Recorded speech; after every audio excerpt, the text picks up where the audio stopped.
సంవత్సరాల తరబడి ఎన్ని మందులు వాడినా మీ మోకాల నొప్పులు తగ్గట్లేదా? ప్రాణ పెయిన్ క్లినిక్ లో అత్యాధునిక చికిత్స. సంచలనం రేపిన బెంగళూరు రేవ్ పార్టీ కేసులో నటి హేమకు బెంగళూరు పోలీసులు నోటీసులు జారీ చేశారు.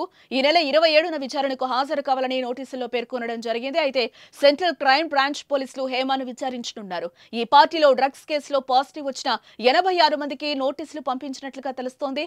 వారిలో 60 మంది పురుషులు, 26 మంది మహిళలు ఉన్నట్లుగా సమాచారం. పార్టీలో పాల్గొన్న మొత్తం 101 మంది నుంచి బ్లడ్ శాంపిల్స్ తీసుకుని పరీక్షించగా 86 మందికి పాజిటివ్ గా తేలింది.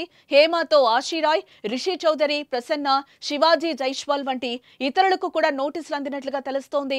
అయితే 27న జరిగే విచారణలో వారందరికీ కౌన్సిలింగ్ ఇచ్చి వదిలేస్తారా లేదా చట్టపరంగా చర్యలు తీసుకుంటారా అనే చర్చ అయితే జరుగుతోంది. ఇప్పుడు ఈ కేసుకు సంబంధించిన సినీ రాజకీయ ప్రముఖులెందరో ఇన్వాల్వ్ అయినట్లుగా తెలుస్తోంది.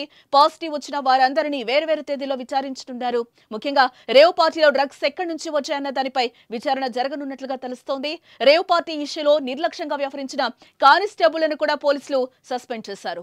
సుమన్ టీవీలో మీ పర్సనల్ అండ్ బిజినెస్ ప్రమోషన్స్ కోసం కింది నెంబర్కి కాంటాక్ట్ చేయండి.